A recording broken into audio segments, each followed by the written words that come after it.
Hello friends, स्वागत आहे तुमचं मंगलाज रेसिपीज अँड स्टोरीजमध्ये. तर स्वागत आहे तुमचं मंगलाज रेसिपीज अँड स्टोरीजमध्ये. तर ही माझी आई आहे. तर 2-3 वर्षापूर्वी माझ्या आईचं निधन झालेलं आहे. सॉरी ह्याच्यामध्ये माझी आई 90 वर्षाची होती मित्रमैत्रिणींनो. आणि माझ्या आईने खूप पुण्यकर्म केलेलं आहे आणि त्याचंच फळ म्हणून आज तिची सगळी मुलं चांगल्या चांगल्या ठिकाणी कामाला आहेत. प्रत्येकाकडे म्हणजे हे आहे काय, गाडी आहे, फ्लॅट आहेत, बंगले आहेत, म्हणजे सर्वजण सुखी आहेत. तर हे माझ्या आईचं पुण्यकर्म आहे मित्रमैत्रिणींनो. माझी आई खूप प्रेमळ होती, त्याचप्रमाणे ती दिसायलाही तेवढी सुंदर होती. हे पहा, खूप सुंदर होती माझी आई आणि खूप हायटेड असल्यामुळे ती 90 वर्षाची असताना एवढी वाकलेली आहे. आणि तुम्हाला सांगायचं म्हणजे 90व्या वर्षी माझी आई दार्जिलिंगला जाऊन आलेली आहे. भावाने, माझ्या आबाने तिला दार्जिलिंगला नेलं होतं. हे पहा, ही माझी एवढी सुंदर आई आहे. तर हिला दार्जिलिंगला नेलेलं होतं.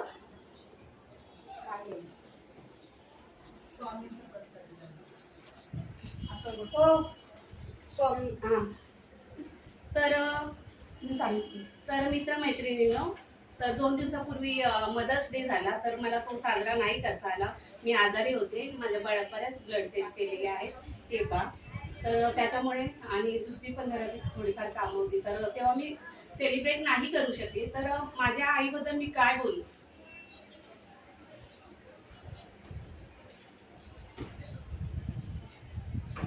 माझी आई खूप सुंदर होती. फक्त गुणानेच नाही, म्हणजे दिसायलाच नाही, तर माझी आई गुणाने सुंदर होती, मनाने सुंदर होती. म्हणजे तिच्याकडे खूप प्रकारचं सौंदर्य होतं आणि तिचे संस्कार आमच्यावर थोडेफार आहेत.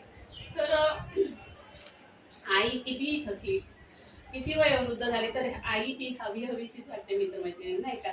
तर तशीच माझ्या इतर, आणि मी तर शेंडेफळ असल्यामुळे मी फार लाडकी होते आईची माझ्या. तर तुम्हाला एक प्रसंग सांगते. एका नवरात्रीमध्ये माझी आई होती माझ्याकडे, आणि नवरात्रीमध्ये आम्ही 9 दिवस 9 कलरच्या साड्या नेसतो. तर जेव्हा मी तयारी करायला घ्यायची तेव्हापासून जी आई माझ्या बेडरूममध्ये बघत बसायची, की तिला असं वाटायचं की माझी मुलगी किती सुंदर आहे दिसायला. आणि जेव्हा पण मी अगदी लांब दिसेन अशी होईपर्यंत आई गॅलरीतून मला बघायची. घरात तर बघायचीच, पण गॅलरीतून पण बघायला यायची. आणि मी घरी आले संध्याकाळी की आई मीठ मोहरी घेऊन माझी दृष्ट काढायची. तर अशी ही आई असते. म्हणजे तिला असं वाटायचं माझी मुलगी फारच सुंदर. अगं आई, म्हटलं, मंत्रालयामध्ये किती सुंदर सुंदर बायका आहेत, तुला असं का वाटतं की तुझी मुलगी फारच सुंदर आहे. तर माझ्या आई म्हणते, ग बस, तुला काय कळतं, तू काही कमी देखणीस का. तर असं. तर 9 दिवस माझी आई, मी 9 दिवस नटायचे, तर 9 दिवस माझी आई माझी दृष्ट काढायची. तर म्हणजे, आणि सांगण्याचं तात्पर्य बघा, आपलं मुले सुंदरच हवं असं नाही. आता तुम्हाला एका माकडाची गोष्ट सांगते मी. माझी मुलगी लहान होती, अपर्णा, आणि तिला ना गोष्ट सांगितल्याशिवाय तिला जेवण जायचं नाही. पण काहीतरी करून लेकराने आपल्या खावं पोटभर.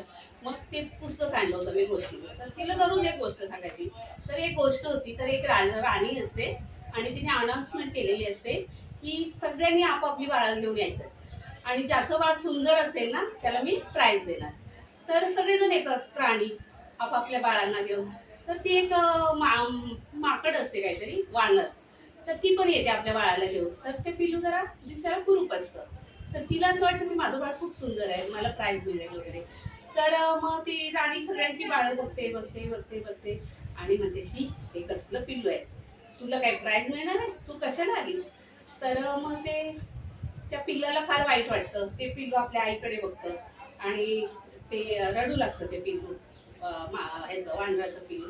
तर मग ती त्या पिल्लाला अशी आपल्या छातीशी कवटाळते आणि म्हणते, अरे बाळा, तू कशाला रडतेस, तुला बक्षीस नाही मिळालं तर काय झालं, आणि तू कुरूप वगैरे नाहीयेस, तू जगातलं सुंदर बाळ आहेस माझं. तर आणि तुला तिने बक्षीस नाही दिलं तर मी तुला बक्षीस देईन, तुला काय बक्षीस हवं ते सांग. तर सांगण्याचं माझं तात्पर्य असं आहे की आपलं बाळ कसंही असू दे, काळं असू दे, बाळ असू दे, लंगडं पुंगडं, कसं आंधळं कसंही असू दे, पण ते आईला फार आवडत असतं. तर ते गोष्ट सांगत असताना माझी अपर्णा रडू लागली. मम्मा, मला जेवायला नको. मला म्हणजे काय झालं बाळा, का नको तुला जेवायला. तर नको. मग ती राणी त्या बाळाला अशी का बोलली, ती राणी त्या बाळाला अशी का बोलली. तर म्हटलं, ती राणी आहे, ती काही बोलू शकते बाळा, तू जेव. तर नाही मम्मा, पण असं नाही बोलायला हवं होतं ना तिला. म्हणजे अपर्णा फार चुणचुणीत होती, लहान होती ना, दिसायला फारशी सुंदर नव्हती माझी अपर्णा सुद्धा, पण ती बोलायला इतकी चुणचुणीत होती की ती सर्वांची लाडकी होती. आम्ही तेव्हा 290 मध्ये राहिले होते, तर आमच्या चौकामध्ये अपर्णा सर्वांना आवडायची, कारण फार चुणचुणीत होती. आणि आता दुसरी गोष्ट तुम्हाला सांगते, ती म्हणजे तिला असं गोष्टी सांगितल्याशिवाय तिला जेवण नाही द्यायचं. तर दुसरी गोष्ट म्हणजे लहान दोन बायका एकमेक आपापसात होते, एवढ्या भांडत असतात. ती म्हणते माझं बाळ आहे, ती म्हणते माझं बाळ आहे. इतकी त्यांची भांडणं विकोपाला जातात, सगळा गाव जमा होतो. काय झालं, काय प्रकार कळायचं. शेवटी राजा आला. तू काय प्रकार चालू आहे तुमचा, कशाला भांडताय तुम्ही.